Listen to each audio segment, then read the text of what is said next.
basílica no solo es la obra arquitectónica de más dilatada construcción, sino una de las más polémicas del país. Se ha criticado desde su estilo gótico, que no guarda relación con la arquitectura religiosa del Quito colonial, hasta su reinauguración realizada el 13 de junio de hace 2 años. Por eso este documental sobre uno de los templos más monumentales y discutidos del Ecuador y América.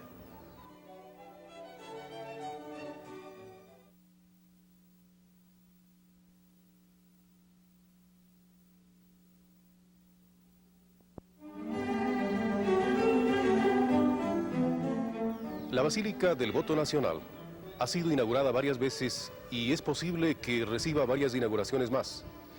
Pero revisemos su historia, que comienza prácticamente con los primeros años de la República, y buscamos a sus protagonistas.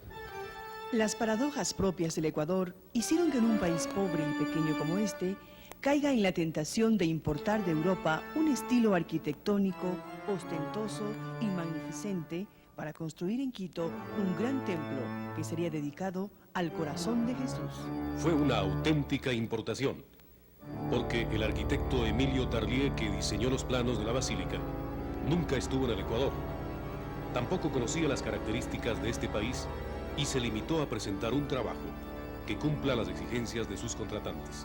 Como buen francés, Tarlier enmarcó sus diseños en el gótico, ese estilo arquitectónico nacido en Francia que había desplazado al sobrio románico y había dominado la arquitectura religiosa del siglo XIV debido a la audacia y magnificencia de sus formas.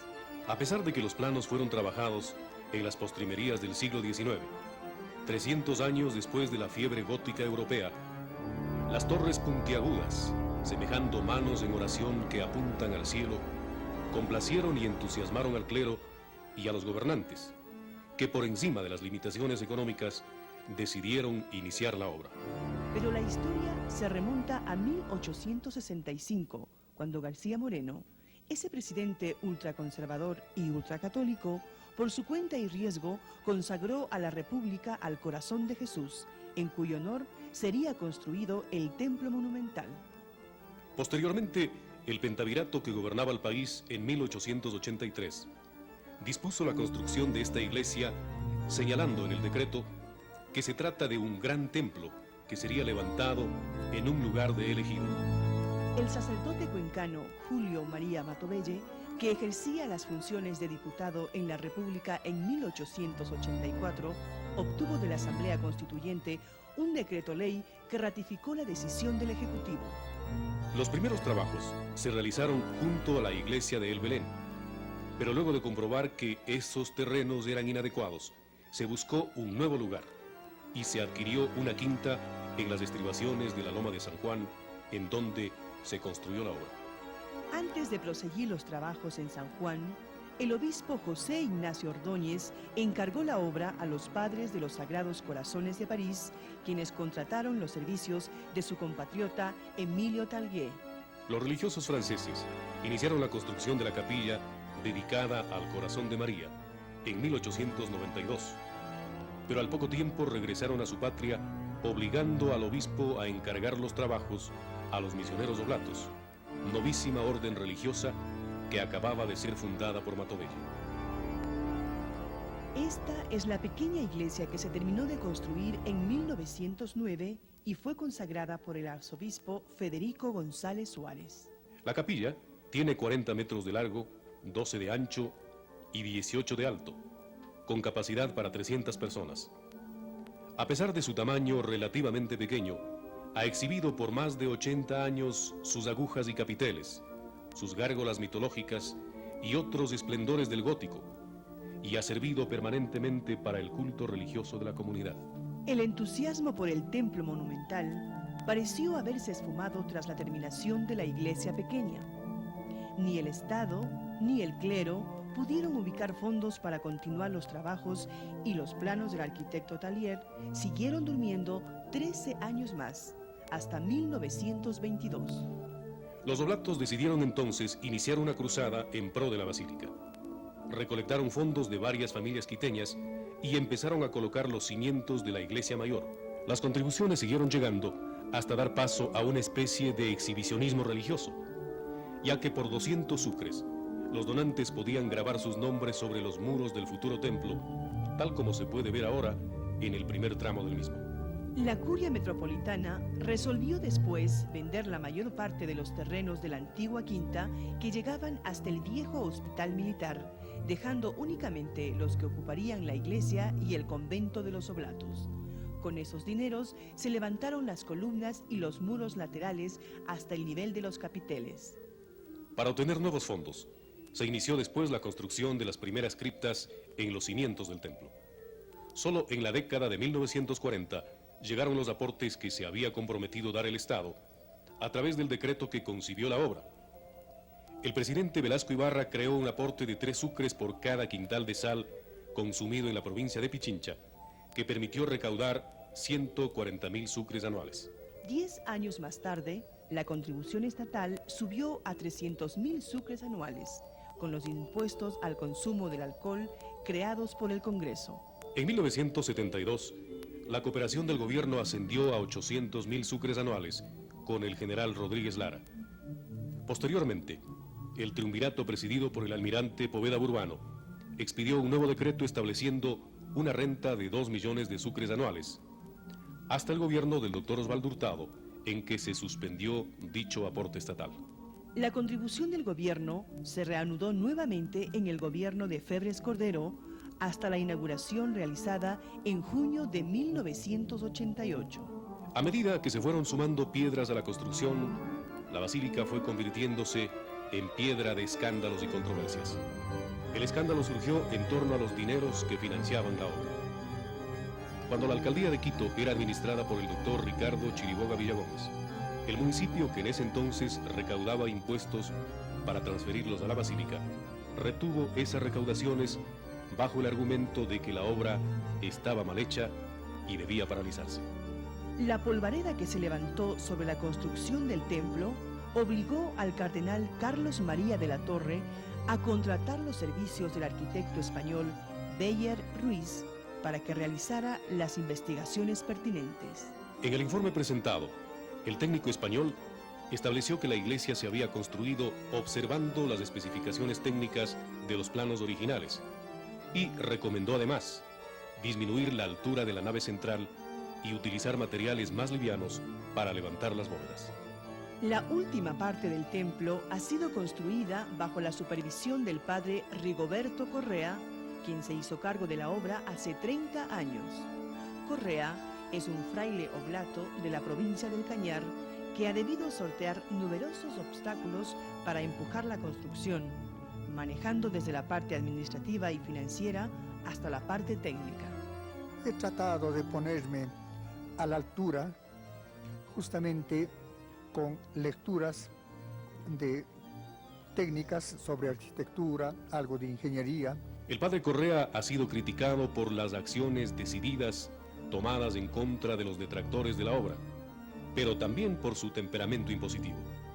Nunca he tratado de ser impositivo en un orden absoluto, sino una vez que han sido estudiadas y determinadas las cosas, he tenido la resolución firme de llevarlas a cabo. Con ayudas de diverso orden, con críticas y estímulos, Correa llevó la obra casi a su culminación. Según él, la estructura está terminada en su totalidad y solo faltan ciertos acabados y obras complementarias. La basílica demanda para su total conclusión actualmente, digamos, un porcentaje de un 10% de sus obras, todas ellas complementarias, porque la obra principal, repito, está terminada. Desafortunadamente, la basílica fue inaugurada antes de que se termine su construcción. El acto fue presidido por el expresidente Febres Cordero en las postrimerías de su mandato. La opinión pública advirtió un manipuleo político y criticó duramente al exgobernante y a los constructores. ¿No fue apresurada esa inauguración, padre Correa? Entiendo que no, porque el templo mismo estuvo al concluirse, solo faltaban detalles últimos de las torres. Varios técnicos nacionales y extranjeros han dirigido la obra. Miles de trabajadores, desde albañiles hasta electricistas y escultores, han contribuido a levantar al templo en estos 100 años. Pero nadie ha estado vinculado tan íntimamente a la basílica como Segundo Oña, quien empezó ayudando a picar y cargar piedras hace 40 años. Yo llegué aquí en el año 1952, de las cuales estoy laborando los 32 años que vivo aquí. Y justamente vivo aquí porque yo nací aquí. Mis padres fueron unos que elaboraron, como eran jornaleritos, trabajaban en ladrillo, inclusive para la misma construcción. Oña aprendió aquí varios oficios, pero se especializó en albañilería y terminó siendo el maestro mayor y el ejecutor de trabajos delicados como el tallado de bóvedas y torres. Y lo que más me admiro yo mismo de mi persona es llegar a hacer la torre central. Este albañil ha dejado buena parte de su vida en las piedras del templo, enfrentando diariamente el peligro en el cual sucumbió su padre, que también era obrero de la basílica. Se han caído, pues he tenido muchas desgracias y de la cual como jefe de personal he tenido que afrontar. Oña representa a los miles de trabajadores anónimos que con su diario sudor han construido el monumento. Personalmente, él no se considera como un obrero más, sino como parte integral de esta obra. Como feliz de haber nacido aquí en la basílica, haberme criado aquí, haberme hecho hombre, haberme hecho de padre de familia.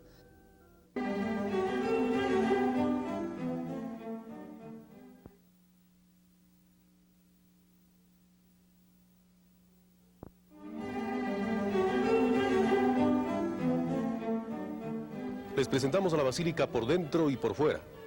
Sus vitrales impresionantes, sus torres majestuosas, sus catacumbas subterráneas. Pero también los criterios contradictorios de quienes combaten y defienden esta obra. Este monumento ciclópeo pesa 55.000 toneladas y puede ser visto de muchos lugares de la ciudad. Su cuerpo tiene 100 metros de largo y 30 metros de ancho y está conformado por una nave central de 29 metros, 2 naves laterales de 21 metros de alto y 2 capillas complementarias de 15 metros de alto. En el costado norte se levanta la bóveda mayor de 45 metros de altura, que remata en un octógono del que arranca una torre de 30 metros de alto.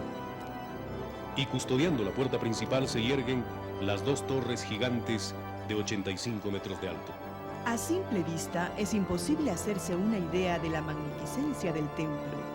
La profusión de adornos y de figuras talladas forman un todo impresionante, pero exigen una observación detenida de cada detalle, en donde estallan los primores del gótico. Quizá lo que más impresiona son los rosetones, esas ventanas caladas de 12 metros de diámetro, que atrapan la luz exterior para repartirla en el espacio interior a través de raras y caprichosas formas geométricas. Y junto a los rosetones, apresando las miradas, están las balaustradas, cornisas, capiteles, medallones y toda esa fascinante gama de elementos tallados en piedra que cuelgan de los muros o se aferran a ellos. Custodiando las 2 iglesias, se levantan 107 gárgolas, que en la iglesia pequeña lo conforman animales mitológicos de formas aladas, y en el templo grande lo integran venados, armadillos y otros ejemplares de la fauna ecuatoriana. El templo tiene 7 puertas grandes de bronce fundido, trabajado en España, que muestran grabados de los 7 sacramentos. La basílica tiene capacidad para 3.500 personas sentadas y 10.000 personas de pie. Al penetrar a su interior, se destaca inicialmente el piso de mármol multicolor de Carrara. Y debajo de la bóveda central, la tarima de mármol sobre la cual se asienta la mesa del altar mayor, que pesa 36 quintales y fue también traída de Italia. Luces multicolores invaden la inmensidad de la iglesia, a través de múltiples ventanales y 3 rosetones gigantes recubiertos de vitrales. Los 1.960 metros cuadrados de vitrales, trabajados en Cali en vidrio multicolor importado de Alemania, fueron diseñados por el vitralista español Mario de Ayala. Los rosetones recrean los tejidos y pinturas de nuestros antepasados indios y la hermosa flora ecuatoriana, entre la que se destacan gladiolos, orquídeas y flores silvestres. En el primer nivel se cuentan 24 ventanales que representan diversos pasajes del Nuevo Testamento. En el segundo nivel están 50 ventanales, con los 2 cardenales y algunos de los obispos ecuatorianos desde la Real Audiencia hasta nuestros días. Las broncíneas estatuas de los apóstoles y los evangelistas vigilan la nave central desde sus pedestales dorados, mientras las esculturas de García Moreno y el obispo Checa y Barba duermen su sueño de mármol en las cabeceras norte de las naves laterales. Un técnico ecuatoriano instaló las luminarias que tienen una capacidad de más de 27.000 vatios. En la nave central y en las torres se encuentran 28 reflectores de 400 vatios cada uno, otros 28 de 300 vatios en las naves laterales y 48 de 200 vatios en las capillas laterales. Como en las grandes catedrales, en la basílica se construyeron 2 coros laterales a los costados del altar principal. Allí serán ubicados el presidente de la República y sus ministros, y el cuerpo diplomático cuando participen en actos oficiales. El coro principal está situado junto a la puerta grande. En él será instalado un órgano tubular para conciertos y presentaciones corales. A 70 metros sobre el nivel del templo, el reloj de la basílica marca el paso del tiempo a través de 6 esferas de 4.30 metros de diámetro cada una, situadas en las 2 torres. Este reloj electromecánico funciona por medio de una máquina de 2 metros de largo por 1,20 de ancho y 2,20 de alto. El imponente aparato está conectado a un sistema de 4 campanas programadas para misas ordinarias, honras fúnebres y actos especiales. En el interior de las torres se han instalado además 2 ascensores que conectan con las diferentes terrazas, balcones y miradores de la atalaya y con el museo que se ha proyectado instalar en un área de 1.600 metros cuadrados. Un silencioso y moderno cementerio descansa debajo de la iglesia y de las plazas aledañas. Tiene un total de 5 criptas distribuidas en 23 catacumbas, similares a las que construyeron en Roma los primeros cristianos. Las catacumbas comprenden a su vez más de 4.000 nichos. Las primeras fueron construidas hace más de 50 años y la segunda etapa, que contiene nichos de cuerpo entero y nichos para cenizas, acaba de ser inaugurada. Junto a este cementerio masivo se destaca el Panteón Nacional de Jefes de Estado, que consiste en una gran cripta de 42 metros de largo por 16 metros de ancho, levantada a través de 3 naves de arcos bizantinos. En la nave central se ubican 50 tumbas aisladas de cuerpo entero y en las 2 naves laterales 140 cofres para cenizas. Al fondo de la nave central, una escultura de Cristo resucitado emergiendo del sepulcro preside el altar de la patria y debajo 2 cóndores sostienen la mesa de celebraciones. Este panteón fue concebido para recoger restos y cenizas de todos los gobernantes ecuatorianos, sin distingos de ninguna clase. La cripta fue abierta hace poco, pero hasta el momento solo se han colocado en ella los restos del expresidente Mariano Suárez Ventimilla. Según el padre Correa, el almirante Alfredo Poveda, que acaba de fallecer, debería también ser sepultado en este lugar, de acuerdo a sus propios deseos.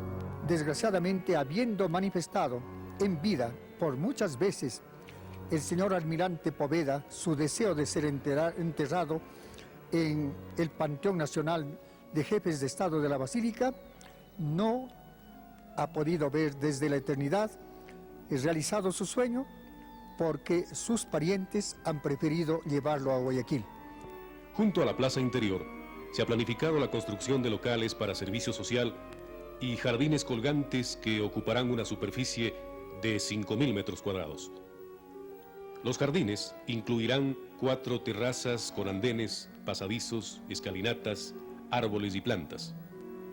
mientras los servicios sociales funcionarán en 8 unidades para medicina general, laboratorios, servicio odontológico, asesoría legal y asesoría de vivienda.